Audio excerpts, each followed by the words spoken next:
양도소득세는 매수인이 부담하기로 했으니까 추가로 납부하게 된 양도소득세도 매수인 너가 내야 된다 라고 하면서 이 부분에 대해서 청구를 했던 사안인데 1심과 2심의 판단이 달랐고 또 대법원 판단이 달랐기 때문에 약간 유의미한 것 같습니다. 그 양도소득세가 자경감면을 받았을 때의 세금을 말하는지 아니면 그냥 양도소득세 전체를 말하는지에 따라서는 당사자의 법률관계에 중대한 영향을 미치겠죠. 1억 원이 왔다 갔다 하는 상황인데요.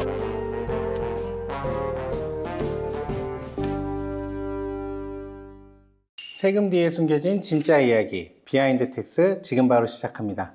안녕하세요. 세무법인 다솔 안원용 변호사입니다. 오늘자 따끈따끈한 기사인데요. 자, 한번 화면을 봐보겠습니다. 양도소득세는 매수자 부담, 특약 둘러싼 1억 원 대법정 다툼 결론은? 이라는 기사로 2025년 5월 10일 오늘 촬영 날짜에 바로 올라온 기사입니다. 이 기사 내용을 한번 살펴보면은 토지 매매 과정에서 매수인이 양도소득세를 부담하기로 계약을 맺었습니다. 근데 세금 감면, 우리 지난 편에 봤던 자경 감면에 대한 착오가 있었습니다. 그래서 1억 원대가 다시 추징이 됐는데 그거에 대해서 매도인이 야, 양도소득세는 매수인이 부담하기로 했으니까 추가로 납부하게 된 양도소득세도 매수인 너가 내야 된다 라고 하면서 이 부분에 대해서 청구를 했던 사안인데 1심과 2심의 판단이 달랐고 또 대법원 판단이 달랐기 때문에 약간 유의미한 것 같습니다. 한번 봐보면 대법원 2부는 A씨가 매수인들을 상대로 낸 약정금 소송, 여기서 약정금이란 표현은 매매 계약서상 양도세를 매수인이 부담하기로 한 그 약정금, 그거를 청구했기 때문에 약정금 소송이라고 표현을 한 거고요. 원고 패소로 판결한 원심 판결을 지난달 15일 파기하고 사건을 인천지법원으로 돌려보냈다. 즉 원고가 패소, 약정금을 달라라고 매도인이 한 거에 대해서 2심은 패소했는데 대법원에서 다시 뒤집어져서 원고에게 피고가 줘야 된다라는 판단을 한 겁니다. 내용을 한번 살펴보겠습니다. A씨는 2021년 충북 진천군 소재 토지를 9억 4천만 원에 파는 계약을 체결했습니다. A씨가 매도자입니다. 이 계약서에 특약사항이 있었는데요. 양도세는 매수인이 부담하기로 한다. 이렇게만 적혀 있었어요. 자, 다음에 토지 매수인들이 양도세와 양도세 지방소득세까지 합쳐서 9,900만 원에 대해서 세액감면, 자경감면에 대해서 신고를 했는데 근데 세무당국이 자경감면 요건을 충족하지 않았다라고 해서 1억 7,500을 추가로 부과했습니다. 그랬더니 이러한 사실을 이제 매수인들에게 알렸죠. 매도자에게 어쨌든 양도세 고지가 날라오니까 매수자들에게 야 1억 7,500만 원 추가 고지가 나왔다. 양도세는 너네가 부담하기로 했으니까 어서 양도세를 추가로 부담해라 라고 했더니 매수인들은 이에 별도 조치를 하지 않았대요. 그러다 보니까 매수인들이 계약금에 따른 돈을 지급하라라며 소송을 제기한 겁니다. 1심에서는 처음에는 A씨 측 손을 들어줬습니다. 원고에게 돈을 지급해야 된다는 거죠. 재판부는 계약 확인서에는 양도세 신고납부 과정의 모든 책임을 부담하겠다는 내용이 기재되어 있었다고 합니다. 아니 양도세 신고납부 과정의 모든 책임을 매수인이 부담하겠다고 하면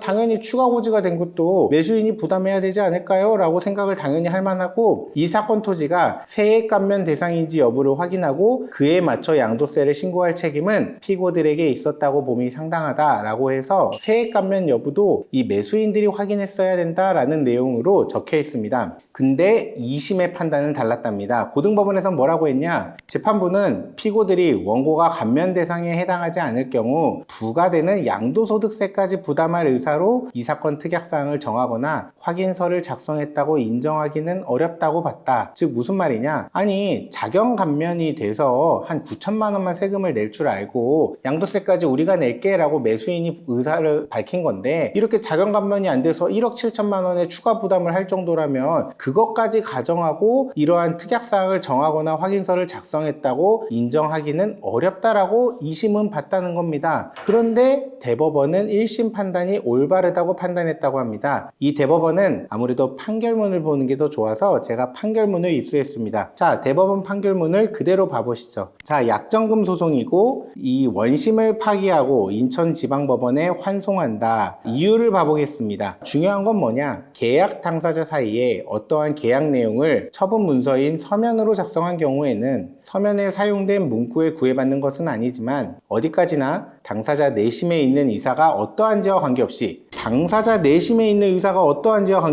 나는 자경감면을 받은 세금까지만 부담하려고 했고 자경감면 못 받으면 그 세금은 너무 커서 매수인이 부담할 생각이 없었다 라는 그러한 내심의 의사가 어떠한지와 관계없이 서면의 기재 내용에 따라 당사자의 표시 행위에 부여한 의미를 합리적으로 해석해야 된다. 즉 서면에 뭐라고 적혔는지에 따라서 당사자가 표시 행위에 부여한 의미를 합리적으로 해석해야 된대요. 이 경우 문헌의 의미가 명확하다면 특별한 사정이 없는 한 문헌대로 의사표시의 존재와 내용을 인정해야 된다고 합니다. 중요한 건 문헌의 의미가 명확하다면입니다. 즉 이 약정서, 특약사항에 과연 문헌의 의미가 명확했는지 불분명했는지 그런 것도 중요한 쟁점입니다. 특히 문헌의 객관적 의미와 달리 해석함으로써 당사자 사이의 법률관계에 중대한 영향을 초래하게 되는 경우에는 그 문헌의 내용을 더욱 엄격하게 해석해야 된다. 우리 아까 기사에서 뭐라고 써 있었죠? 양도소득세는 매수인이 부담하기로 한다 라고 한 문구에 대해서 객관적 의미와 달리 해석한다. 즉 양도소득세는 매수인이 부담하기로 했는데 그 양도소득세가 자경감면을 받았을 때의 세금을 말하는지 아니면 그냥 양도소득세 전체를 말하는지에 따라서는 당사자의 법률관계에 중대한 영향을 미치겠죠. 1억 원이 왔다 갔다 하는 상황인데요. 그러다 보니까 그 문헌의 내용을 더욱 엄격하게 해석해야 된다고 본다면 이 양도소득세가 과연 자경감면을 적용받는 경우에 양도소득세만을 의미한다고 볼 것인지 아니면 그냥 양도세라고 적혀 있으니까 이 매도와 관련된 전체 양도세, 자경감면을 받든 말든 양도소득세는 매수인이 다 부담한다고 볼지에 대해서 엄격하게 해석해야 된다는 겁니다. 이것만 보더라도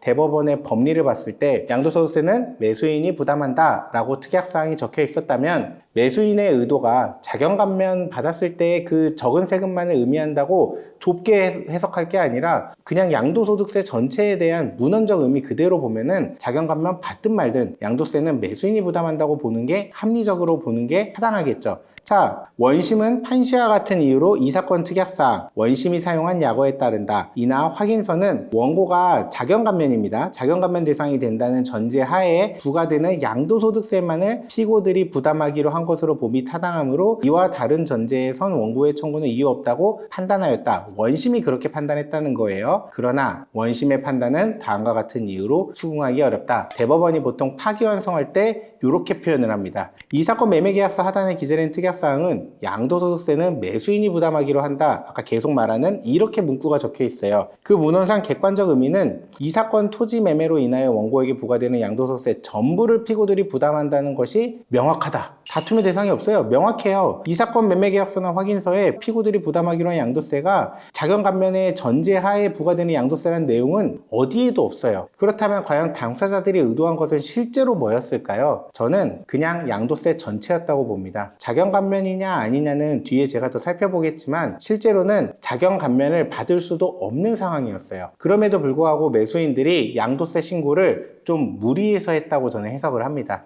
자, 조금 더 봐보겠습니다. 원심은 위와 같은 판단의 이유로 2심이 뭐라고 판단했었냐면 이 사건 매매 당시 원고와 피고들 사이에 양도소득세 규모에 관한 사전 논의가 있었을 것으로 보이고 원고가 피고들에게 농지원부를 교부하고 공인회계사가 원고를 대리하여 위 농지원부를 첨부해서 이 사건 통례조항에 따라 감면한 양도소득세를 신고했으므로 피고들이 원고의 이 사건 양도소득세 그 자경감면에 대한 미충족 사실을 알았다고 단정할 수 없고 이 사건 매매 대금 규모에 비추어 매매 대금이 아까 9억 얼마였잖아요. 원고가 이 사건 특례조항에 따른 감면 대상이 아닌 경우에도 피고들이 양도세를 모두 부담할 의사로 이 사건 특약사항을 정하였다고 인정하기 어렵다는 사정을 들었다고 합니다. 그러나 이제 대법원의 판단이죠. 원심 판결의 이유와 기록에 의하면 알 수 있는 다음과 같은 사정들에 비추어 보면 원심이 든 위와 같은 사정만으로 이 사건 특약사항의 문헌상의 객관적 의미와 달리 감면 대상에 해당한 전제하에 양도세만을 피고들이 부담하기로 한 것으로 해석해야 할 특별한 사정이 있다고 보기 어렵답니다. 그게 뭐냐면 자, 피고들이 먼저 원고에게 이 사건 토지 매도를 제안했대요. 그리고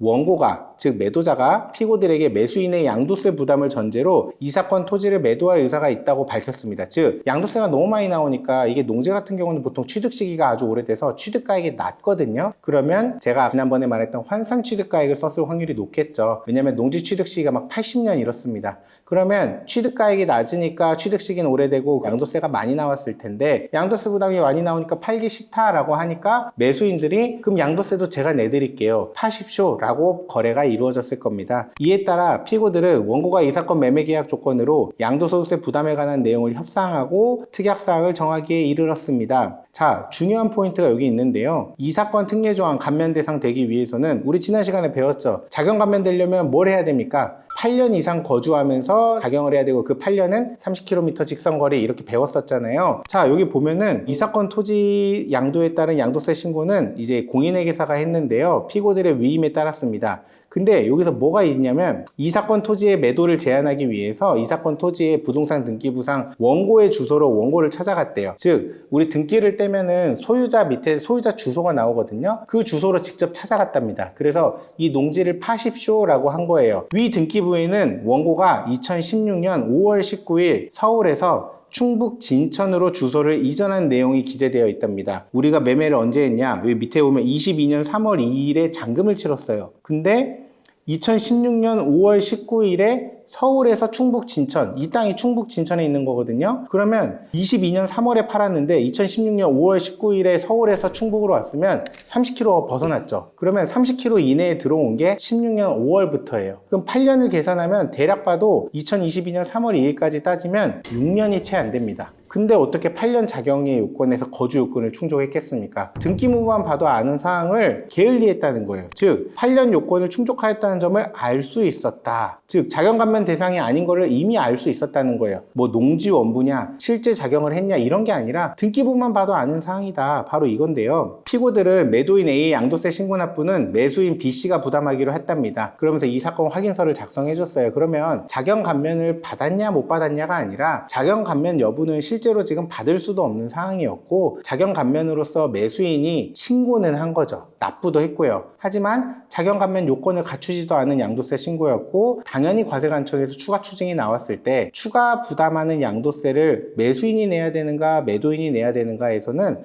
실제 계약서 특약에서도 양도소득세는 매수인이 부담하기로 했고 이 과정 전체를 보더라도 매도인이 자경 감면 대상이 아닌데 자경 감면 대상인 것처럼 속인 것도 없어요. 실제로 피고들은 세무 전문가인 공인회계사한테 자문을 받았지만 누구나 확인할 수 있는 등기부 거주 요건 8년이 충족되지 않음을 알았음에도 불구하고 무리하게 자경 감면 신고를 아까 제가 했다는 포인트가 이 포인트입니다. 그래서 매도인이 속인 사항도 없고 그 자경 감면 여부에 따라서 양도세가 얼마 나오는지에 관계없이 매수인이 다 부담하기로 한 겁니다. 그렇다면 추가로 추징되는 세액도 당연히 매수인들이 부담을 했어야 된다라는 내용이고, 자, 세액 차이가 1억 7천여만에 이른다 라고 돼 있는데 만약에 당사자들이 매수인들이 나는 자경 감면을 전제로 1억만 부담할 계획이었다면 매매 계약서를 쓰기 전에 양도소득세를 한번 계산해 보고요. 정말 그러한 의사였다면 특약사항에 양도소득세를 1억 원까지만 부담하기로 한다라던가 이런 식으로 적었어야 됩니다. 만약에 당사자 의사가 정말 자경 감면을 전제로 한 세금까지만 부담하는 거였다면요. 하지만 이 사건에서 맨 처음 봤듯이 매도자는 양도세 때문에 팔기 싫었어요. 매수인이 등기부에 집 주소까지 찾아와서 팔아달라고 한 겁니다. 그러니까 매도자가 내가 양도세까지 다 내주면 팔겠다라고 한 걸 보면은 그러면 제가 세금은 1억까지만 부담할게요 라고 하면은 매도자가 팔았을까요? 난 자경 감면도 안 되는데 무슨 1억이냐, 자경 감면 관계없이 양도세 다 부담해라 라고 아마 하면서 거래가 이루어지지 않았을 겁니다. 그러다 보니까 현실적으로 이 사건에서는 당사자의 의사가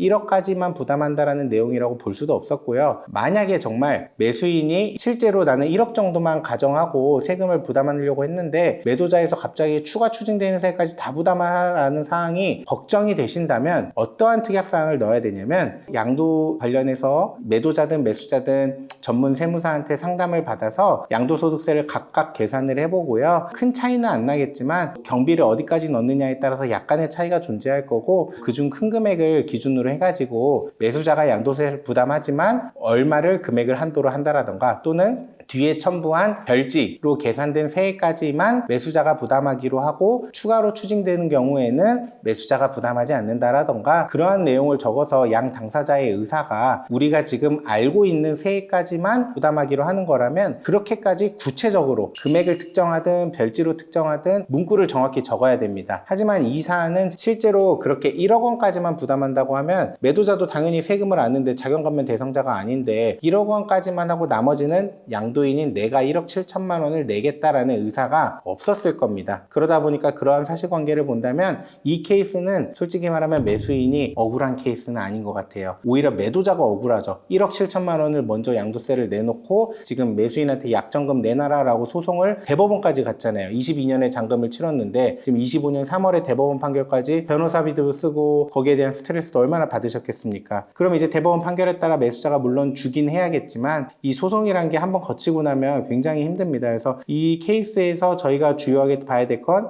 매매계약서의 특약사항을 애매하게 적지 말고 구체적으로 적자라는 포인트입니다. 자, 그래서 결론은 매매계약서 특약사항의 문구에 대해서는 원심의 판단은 처분 문서의 해석 등에 관한 법리를 오해해서 즉 잘못이 있다. 그래서 아마 대법원에서 파기환송을 시켰으니까 이제 2심에서 다시 피고가 패소해서 납부하라, 부담하라라는 판결이 나올 겁니다. 이번 시간에는 저희가 매매계약서 특약에 따라서 양도세 부담에 대한 내용을 따져봤는데요. 계약서를 작성하는 거에 대한 중요성을 한번 꼼꼼히 따져봐야 될 거고 저희가 이 양도세를 대신 부담하는 거는 양도가액에 포함되는 이슈도 있습니다. 즉 내가 세금을 내주면 그것도 대가로 받은 거잖아요. 그러면 양도가액이 또 올라가는 문제가 있거든요. 사실 이 판결에서 정확히 사실관계가 드러나지는 않았지만 원래 양도세를 매수인이 내주면 그것도 양도 대가로 받은 거니까 양도가액에 얹어서 양도세를 다시 계산해야 되는 문제가 생기거든요. 그러다 보니까 혹시나 매수인이 양도세를 부담하기로 했다면 과연 양도가액을 어떻게 적어야 되는지 양도소득세 부담은 어떻게 되는지 그런 것들까지 세무 전문가의 상담을 반드시 받으셔야 됩니다. 그래서 손에 잡는 피라고 표현을 하는데 내가 실제로 세금 떼고 내는 내가 받는 실제 수령액의 포인트를 맞춰서 입주권이나 이런 거래가 많이 이루어지는데 그런 거 관련해서는 저희 다솔이 많이 검토하는 내용이니까 궁금하신 사항이 있다면 저희 다솔에 상담 신청해 주시면 될 것 같습니다. 지금까지 기사를 통해서 중요한 내용 알아봤는데요. 다음에는 국세청 보도자료나 또 이렇게 세금과 관련된 기사를 통해서 제가 뒷이야기나 실제 실무 사례 그 다음 기사에 나오지 않은 재밌는 다른 사실까지 첨언해가지고 유익한 정보를 계속 전달드리도록 하겠습니다. 구독, 좋아요, 알림 설정 해주시면